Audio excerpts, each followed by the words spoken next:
The starliner Celestini lay crippled among the swirling tendrils of the nebula expanse, its hull pockmarked by micrometeoroid impacts and streaked with the violet glow of ionized gas. Once a proud vessel of the Viren planetary exploration fleet, she now drifted aimlessly, her engines silent, her shields down to a single, flickering emitter. Inside the command deck, the crew moved like ghosts, voices hushed against the roar of failing life support and the omnipresent hum of radiation monitors. Captain Nerys Kale stood at the viewport, her iridescent skin flickering with the nebula's kaleidoscope of colors. Her eyes, an obsidian mirror of determination, tracked the distant flicker of static on her console. Behind her, a line of officers waited in tense silence. Each bore scars of past engagements, each carried the weight of a homeworld lost to cataclysm. Cal's own hands, long and slender, tapped a soft staccato against the glass. Memories of laughter and discovery on verdant Vire lingered at the edges of her mind. Half remembered like a dream she couldn't quite hold onto.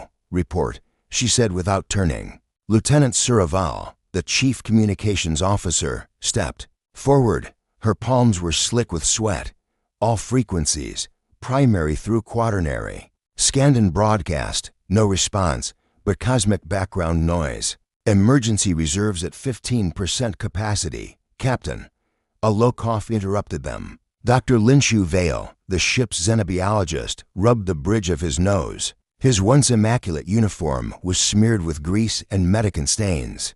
I've recalibrated the atmospheric scrubbers twice now. They're barely keeping pace with the particulate flux of the shroud fields. Kale nodded curtly. And the reactor, sputtering, Engineer Ferenject answered, voice rough. He stood near the aft manifold display, arms crossed. We can maybe coax another cycle out of the primary reactor, but the overload risk is off the charts. We don't have time for a full shutdown and restart.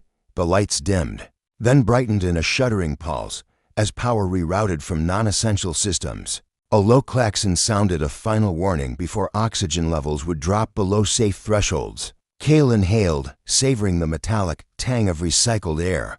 Enough, she declared. Listen well, we have two options. We abandon ship in the pods and hope to drift out of the nebula in one piece. Or we send our SOS across every broadcast band we can muster and pray someone answers. Murmurs rippled through the bridge. Abandonment meant enduring the nebulas. Deadly radiation storms in flimsy escape pods. Survival odds were negligible. The crew exchanged glances, each face etched with fear, pride, and resignation. Kel's gaze settled on Vale. Doctor, the medical bay will collapse within hours if the sedative pumps fail. And I've got 4 critically injured deckhands in there. We'll lose them long before we make it to open space. Her decision firm. Kale keyed a sequence into her console. Lieutenant Val, power up the distress beacon. Override all safety interlocks. Engineer Ject. Link it to the long-range transmitters and amplify with every auxiliary coil. Doctor, secure. You're injured. If we burn through our reserves, we're gone. Understand? They responded in unison, cloaked relief breaking through the tension like a brittle smile. Val's fingers danced over the interface, her eyes alight with grim purpose. Beacon primed. She called. Transmitter banks at full charge. Below.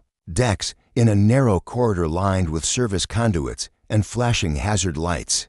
Vale moved swiftly, guiding stretcher teams past twisted scaffolding and leaking coolant pipes. His mind grappled with the irony. He had spent his career studying alien life forms, preparing for first contact, and now he fought a battle against entropy itself. He paused at the hatch to the medical bay, swallowing hard. Let's hope someone out there still believes in rescue. Above, Ject banked power from secondary capacitors to the transmitter coils, his broad shoulders heaving with effort. Sparks flickered at his gauntleted gloves. He cursed under his breath as a subrelay popped, sending a shower of embers into the air. He slapped it into place with a practiced hand. If this damn beacon doesn't work, he muttered, we're all drifting dead in a technicolor grave. On the command deck, Kale tapped her comm badge. All stations, brace for the beacon sequence. She keyed her personal log recorder. Greater than captain's log, supplemental. Stardate 5000 to 180 for .3. Conditions critical. conveyed final SOS, unknown if any. Civilization will answer. A soft chime indicated the sequence had begun. The hum of the ship deepened as trillions of photons were funneled through the emitter. Outside, hidden in the interference of the nebula expanse, the beacon's cry surged, piercing the cosmic storm, seeking any mind capable of understanding its plea. Kale watched the view screen as the nebulous shifting clouds rippled under the passage of the signal. She imagined it hurtling through light years, past drifting asteroids and empty starfields, carrying their last hope. Behind her, the bridge crew fell silent, each leaning toward their consoles, straining to detect any echo from the void. Moments passed, seconds that stretched into eternities. Then, in that fragile lull, a single sharp ping reverberated through the ship's sensors. The console in front of Val flared to life, displaying a tri-wave harmonic pattern foreign to Viren protocols. A second ping, then a third, each bearing distinct modulation. Val's eyes widened. "Captain, I'm picking up a return signal. Not Viren, not human, it's alien." Kale exhaled, tension coiling within her chest like a living thing. On screen, the view screen shifted to an abstract array of shifting colors, impossible geometry, that rippled and reformed. And then, a shape resolved, sleek hulls of silver and obsidian sliding through the nebula like predatory fish. They bore swirling, fractal glyphs rather than registry numbers. Their contours seemed alive, as though the ships themselves breathed with latent power. A voice followed, cascading into the calm channels, a resonance and harmonious yet strangely musical. Kale felt it vibrate in her bones. She straightened her posture. "This is Captain Iris Kale of the planetary exploration vessel Celestini. The transmission cut her off. The alien voice swelled, urgent, laced with trembling fear. "You called us here. We heard your cry and we came too late." Kale frowned. "Came too late for what?" Static crackled, then the voice, now lower, more somber. "The shroud fields hide more than radiation. We sensed something else stirred by your beacon. Predators beyond reckoning. We flee these horrors, yet in chasing your plea, we have drawn them here." Silence followed, as thick and oppressive as nebula dust. Kale exchanged a glance with Val and Jecht. Their eyes were wide, not with relief, but dawning horror. The SOS they had unleashed had not only offered salvation, it had sounded an alarm to monsters lurking in the stars. Taking a steadying breath, Kale set her jaw. "We don't fully understand what you face, but we will stand with you. Tell me what you know." On the screen, the fractal patterns pulsed like a wounded heart. "Prepare yourself," the alien voice warned, "because what approaches will leave no survivors unless we fight together." As the Celestini trembled under another surge of failing systems, Kale braced herself for the coming storm. The nebula's colors flashed wild warnings, and the crew, united by a thread of desperate hope, readied for a battle none of them had ever imagined. The SOS beacon in the void had beckoned salvation, but it had also unleashed a terror that would test them all. And somewhere, far beyond the swirling mists, the first shadows of that terror were already stirring.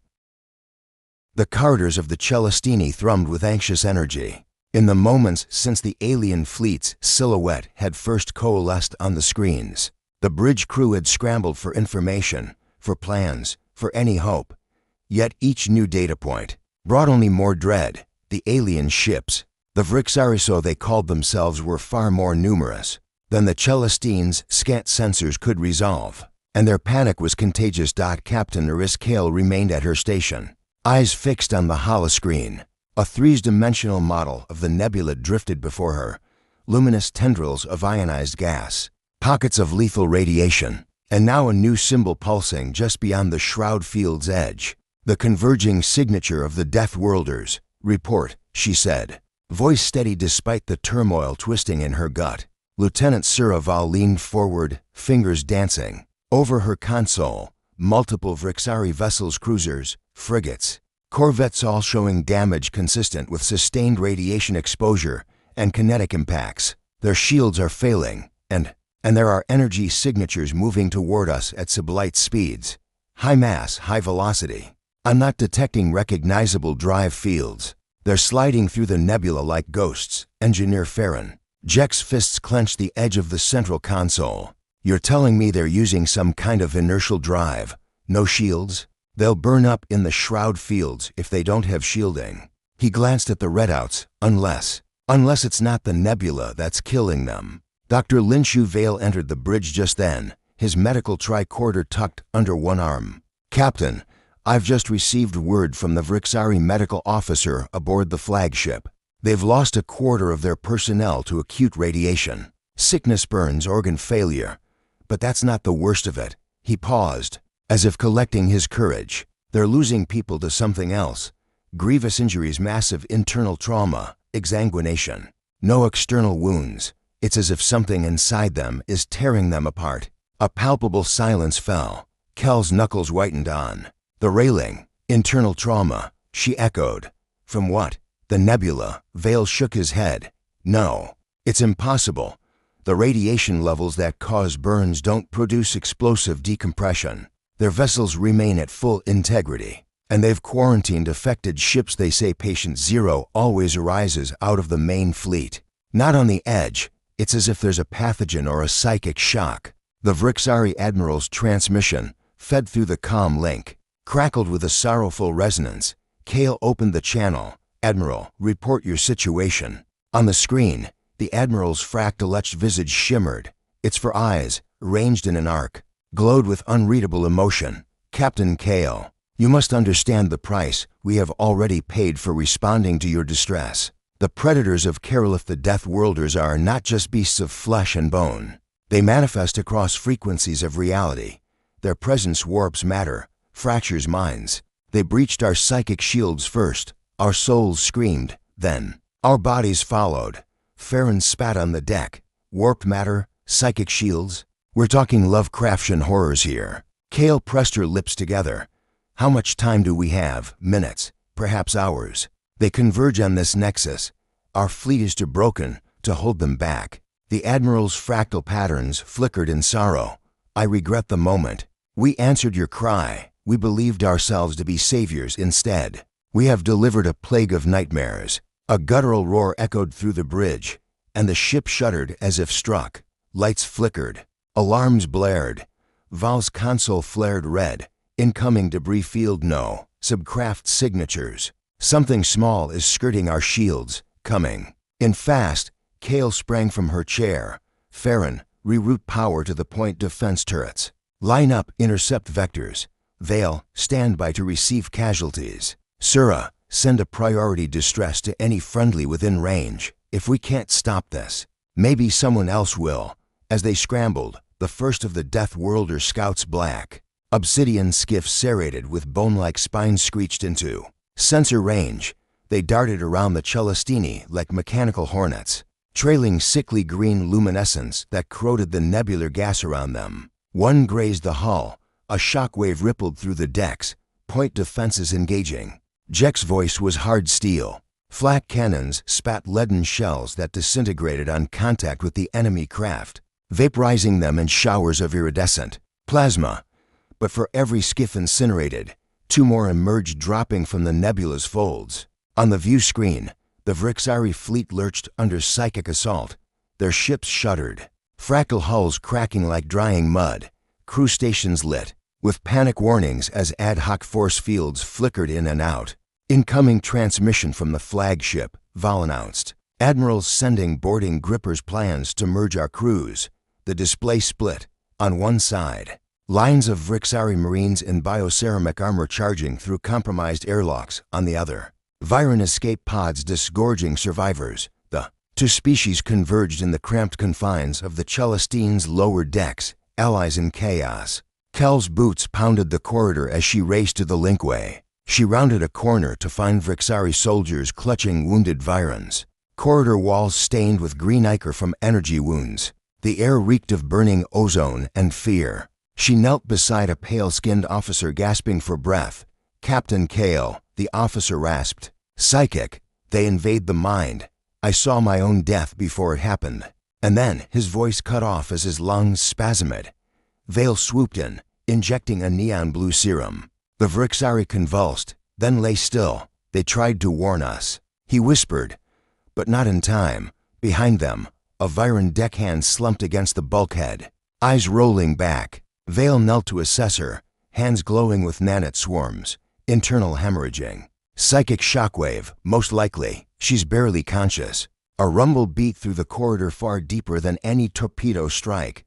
The walls vibrated as the Deathworlders launched their prime assault. Kale rose, steel in her voice. "We hold here. Farron, get the bulkhead seals online. Sura, keep that comm channel open. Vale, triage what you can. I want every able-bodied crew member at these choke points. In the cramped blast doors, Vrixari." Marines keyed in fractal codes. The bulkhead hissed shut, cutting off the corridor with a final, echoing clang. The sudden silence was almost worse than the assault. Outside, in the void, the black skiffs swarmed like ants. A great shape loomed. Beyond them a Deathworlder command ship, 3 kilometers of jagged metal and bone spines. Its prow dripping with violet energy. It pulsed in time with the nebula currents, as if drawing sustenance from them. "Captain, you're still transmitting." The Vrixari admiral's voice crackled one last time. "I see your shields their next wave. I have nothing more to give. Save yourselves if you can. Let the Celestini be your ark." Kel's chest tightened. "We're not leaving you behind. Prepare to board." "Impossible," the admiral sighed. "My people," he never finished. The transmission fractured into shrieking static. On the bulkhead's viewport, the command ship's psychic projector flared a field of shimmering distortion that bent light and reality around it. Beneath the viewports, the Viren and Vrixari braced themselves, knuckles white on rifle grips. They had anticipated a boarding action. They had hoped to rescue the admiral's crew. But this was something else, an assault upon the mind itself. Screams erupted, first one, then several, as hallucinations and terror seized the defenders. Some fired at imagined enemies. Others turned on their comrades. Vale shouted orders to his med teams, but the panic spread faster than he could chase. Kale felt it tugging at her cold fingers at the back of her mind, whispering regrets, failures, the faces of the dead. She forced herself to breathe. 1, 2, 3. She recited her grandmother's lullaby in Viren, a simple metric pattern that anchored her to reality. "Focus," she hissed to the nearest Viren Marine. "Sight on me." Aim true, her voice, clear and unwavering, cut through the psychic din. Slowly, one by one, the Marines shook off the grip of the Deathworlder, field and reformed their lines. Jack's voice crackled in her ear. "Shields held just enough to burn a gap in the nebula. I can get us through, but not with this psychic field in place." Kale drew a breath and centered her mind. "Then we end it now. Vale, I need that nanite swarm tunit for neural dampening. We'll flood the local area with a counter frequency. Sura, intercept any psychic feedback and loop it back to the projector." "Working on it," they replied, voices brittle but resolved. Vale's med team wheeled in a containment sphere rigged with pulse dampeners. "Stand back," he warned as he initiated the sequence. The sphere's surface rippled, then projected a dome of faintly tinted light. Within it, the howling psychic storm crackled, then faltered, then bent inward. Outside, the nebula gas. Behind the Deathworlder command ship wavered an eddy of power. "Now," Kale barked.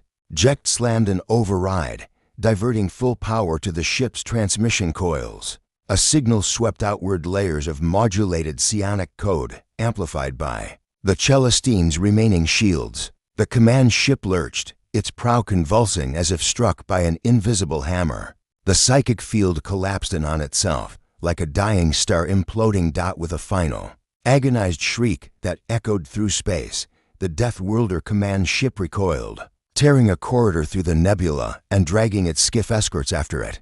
They vanished into the shifting tendrils, leaving behind only static and drifting wreckage. Silence reigned once more.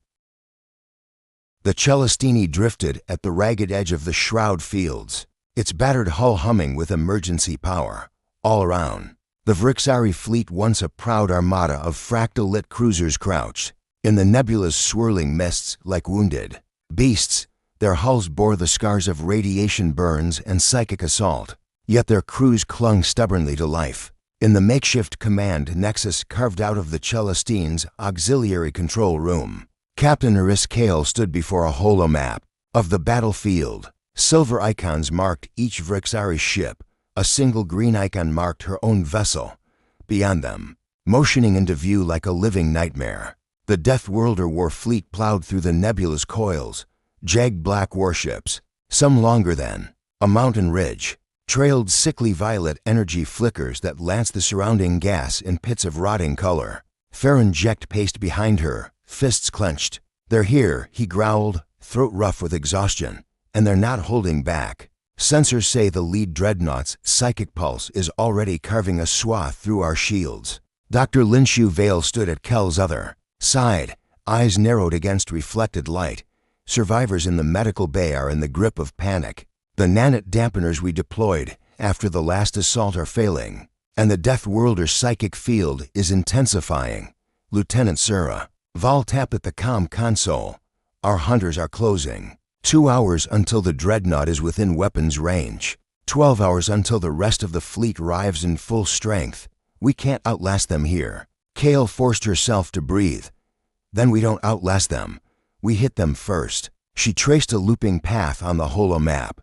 "The nebula's turbulence is our ally. Their psychic field scatters in high-energy pockets.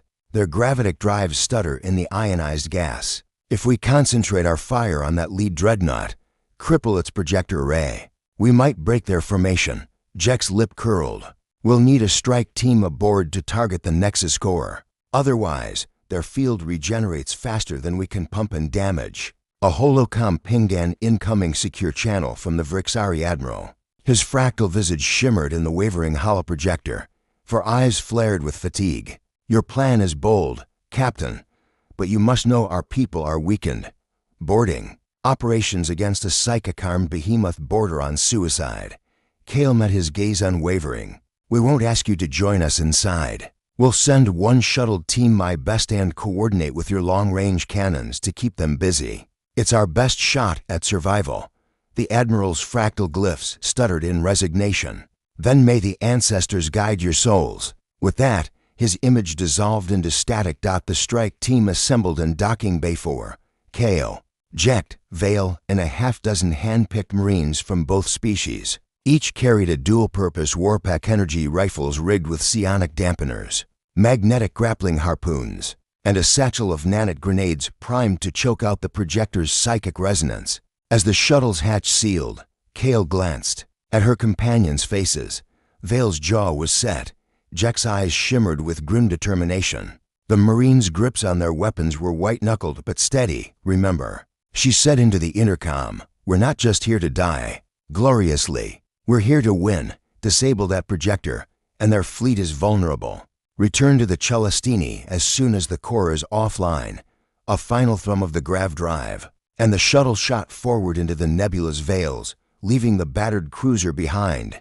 Outside, the nebula roiled in angry swirls. Shards of light and shadow danced across the shuttle's viewport as it plunged deeper. Guided by Jecht's manual override, on the monitors, the Deathworlder dreadnought loomed 3 kilometers of jagged prow crowned with tendrils of violet energy, its hull pitted and groaning under the assault of Vrixari plasma. Approaching the atmospheric bypass port, Jecht announced, "We have 60 seconds to dock before point defenses pick us off." "Go," Kale ordered. The shuttle sidled into a recessed docking bay on the dreadnought's flank. Automated clamps seized the hull and fused the entry hatch. Instantly, flickering lights revealed a corridor lined with chitinous plating and veins pulsing with alien bioluminescence. The air stank of iron and burning ozone. Vale exhaled, voice low. "Their biochemistry is unsettling. Keep your helmets on." Farron nodded, checking his rifle's dampener array. "Ready when you are." They charged forward, Marines flanking the walls, weapons at the ready. Each step echoed like a heartbeat in the silent vessel. Deep within, a low thrum grew, a living resonance that vibrated in their bones. Suddenly, the corridor split. To the left, a wave of black-flecked mist rolled toward them, an automated security system. Psychic nanites programmed to incapacitate intruders, dampeners up. Kale barked, energy fields shimmered around them, wavering under the mist's assault. Jecht lobbed a nanite grenade. It bloomed with crackling blue light, swallowing the mist in seconds. The security drones collapsed into inert sludge. They pressed on, the psychic thrum intensifying. At last, a massive hatch blocked their way, its surface rippling with violet energy. Beyond it, the core chamber beckoned an undulating light. Kale keyed the override. The hatch sagged open with a tortured moan. Inside, the core chamber sprawled like a cathedral, a vaulted dome of organic circuitry, arcs of coruscating energy, leaping between crystalline towers. At its center hovered the psychic projector, a tetrahedral prism thrumming in impossible harmonics, spooling tendrils of violet psionic energy into the vessel's nexus. Targets are those support pylons, Kale said, gesturing to 7 crystalline struts converging on the prism. Take to each. Then we collapse the housing with nanite charges. The Marines moved into position. Vale scanned the room, radiation levels spiking. We have less than 4 minutes before lethal. You have to, Jekt muttered, wrenching a pylon's casing open. Sparks flew. He jammed a dampening charge. Inside, go! Explosions blossomed in violet and white as each pylon fractured. The projector's resonance faltered, its hum turning into a shriek. The entire chamber shook. Retreat pattern go, Kale shouted. They sprinted back toward the hatch, alarms screaming in their ears. As they cleared the doorway, the entire core chamber imploded in a wave of psychic backlash. The dreadnought convulsed, lances of violet energy ripping through bulkheads. The shuttle docking bay doors shattered outward, and the deck beneath their feet buckled. Kale tackled Jekt into cover as a shockwave flayed over them. Panels flew, vents ripped open. The shuttle still docked was pulled clear by emergency gravity tethers and rocketed away in a burst of flame. Their escape pod tore free just as the dreadnought's hull ruptured, sending shrapnel raining into the void dot above. The Vrixari fleet and the Celestini lurched under the psychic collapse. Val's fingers flew over the console. The projectors. Down, their field is collapsing. A cheer rose across the bridge, mingled with groans as shields flickered back to life. Without the psychic field's interference, Viren plasma salvos and Vrixari graviton beams struck true. Warships that had staggered under the dreadnought's aegis now found new hope. Open fire. Kale roared, every gun on that command ship. The nebula lit like a supernova as converging salvos hammered the enemy flagship. The mighty ship groaned and cracked. Violet veins of energy sputtered and died. With a final, resonant wail, its prow collapsed inward, imploding the entire vessel in a bloom of violet fire. Silence. Then the void. On the Celestine's deck, exhausted survivors cheered. Vrixari and Viren alike embraced, tears and laughter tangled together. Even Kale, bloodied, weary, with her uniform torn, felt her heart lift. They had defeated the Deathworlder threat, at least for this battle. Yet as the nebula's glowing tendrils settled back into gentle pulses, she sensed the calm before a new storm. The dreadnought's destruction had sundered the lead element, but the rest of the fleet still lurked in the mists beyond sensor range. Their victory had bought them time but not safety. Farron Jekt approached, voice hollow. We lost half the Vrixari fleet in the boarding action, and several of our own. Doctor. Vale laid a hand on Kel's shoulder. They are heroes, and they gave us a fighting chance. Kale nodded. Then we honor them by pressing on. We have one window now, long-range contact with the core worlds. We call for reinforcements, share our data on the Deathworlders, and prepare for the final push. Lieutenant Valkita transmission, sending to every allied beacon in range. We lift our shields for the survivors you carry, and for those still fighting out there. As the message sailed into the nebulas beyond, Kale gazed out the viewport. The shroud fields still shimmered with unseen perils, but beyond lay open space and, she hoped, salvation. In the hush of the aftermath, the battered armada ignited its drives and turned toward the stars. They would face the Deathworlders again, and perhaps worse horrors beyond, but together bound by sacrifice. Forged in battle they would prevail, for in the heart of darkness, unity was the greatest weapon of all. The aftermath of battle was a fragile calm that settled upon the battered armada. Like a tentative promise, through the viewport of the Celestini, the nebula's roiling violet mists glowed softly. In the early false light, as if mourning the carnage that had rent its heart, yet beyond that mournful glow lay open space, clear and vast, an expanse of possibility. of hope, on the bridge. Captain Aris Kale stood beside the Vrixari Admiral's holographic chair, now repurposed with a simple lectern where messages of condolence, gratitude, and solidarity flickered in scrolling script. Below deck, engineers and xenobiologists worked side by side to repair shields, stabilize grav drives, and synthesize new batches of the neural dampening nanites that had proven so vital. Across the fleet, similar scenes played out, humans, Virans, and Vrixari pooling their expertise to salvage what they could and honor the fallen. A shared vigil in the medical bay. Dr. Linshu Vale knelt at a triage station where human and Vrixari patients lay side by side. The rhythmic hum of containment fields and the soft chirr of drone-assisted monitors filled the space with an almost comforting regularity. Vale administered a serum to a pale-skinned Vrixari lieutenant suffering lingering radiation burns, then adjusted the neural clamps on a human marine whose mind still quivered from psychic trauma. Progress is slow, Vale confided to a hovering medical synth. A dozen more hours of steady nanite infusion before their synapses stabilize. The synth chirped acknowledgement and set about recalibrating the pumps. Vale paused, rubbing his weary eyes.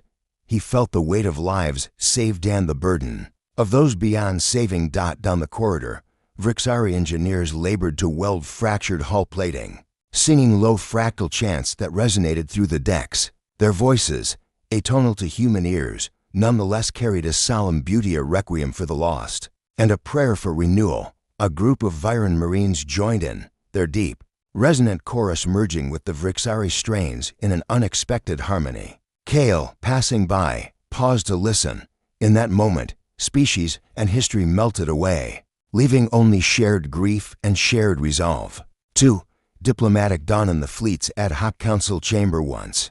The Celestine's cargo hold tables had been set with holo-projectors linking to distant allied worlds. Through these channels, delegates from the core worlds watched as the survivors of the Shroud Fields convened. The Vrixari Admiral, his four eyes shadowed with fatigue, addressed the assembly in measured tones. Once we believed ourselves the stewards of wisdom and light, he said, fractal glyphs rippling across his robes. Yet we answered a cry in the void without foresight. We welcomed our own doom and nearly led you all to the same fate.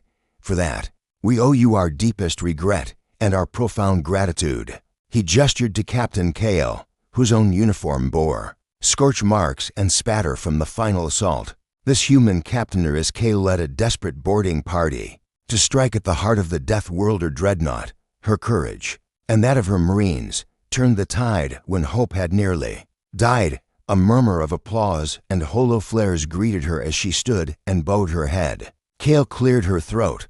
We fought not as Virans or Vrixari or humans, but as allies. The Deathworlders prey upon division, upon fear. Only by standing united did we survive.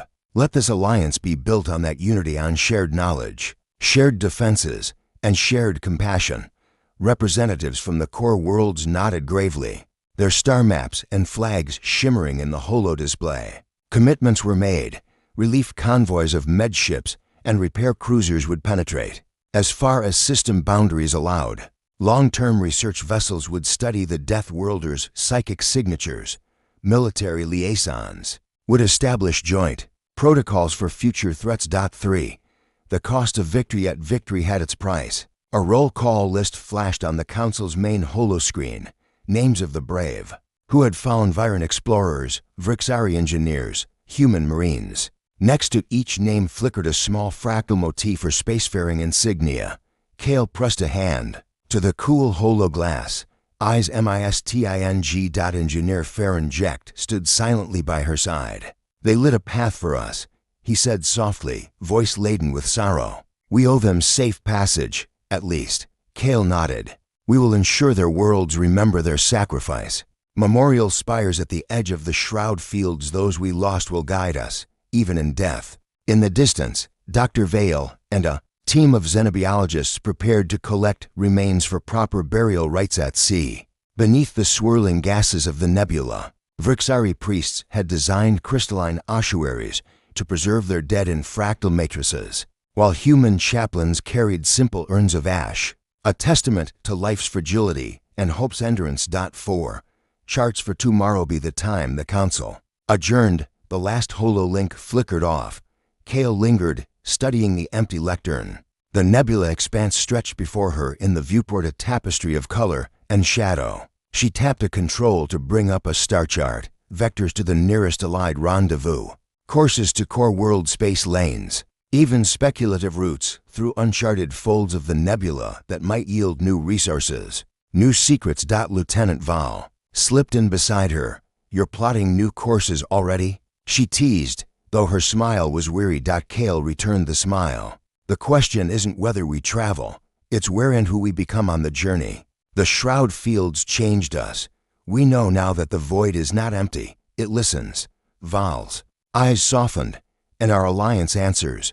With a decisive nod, Kale keyed the chart. "Set course for the core rendezvous point. Warp in 2 hours." 5. A beacon of hope in the final moments before departure. Kale donned her helmet and visor.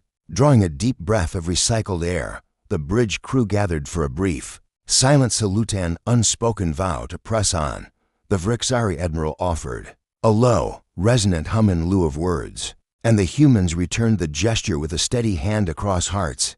The helm officer roused her. "Ready for warp, Captain." Kale took her seat, fingertips poised over the controls. "Engage," she ordered. The stars elongated into streaks of light as the Celestini and its allied flotilla breached the nebula's edge. Behind them, the shroud fields glowed one last time, a reminder of peril overcome and perils yet unseen. Ahead, pure blackness beckoned. In that blackness lay innumerable worlds, untold dangers, and infinite possibilities. But the Alliance, born amid dying gas and psychic storms, carried with it one irrefutable truth. Even in the heart of darkness, unity could light the way. And so, as the Armada streaked toward the dawning frontier beyond the shroud, Captain Uris, Kale pressed forward, bearing the legacy of the fallen, the hopes of the living, and the unquenchable determination to ensure that, whatever haunted the void, it would never fear their combined strength again.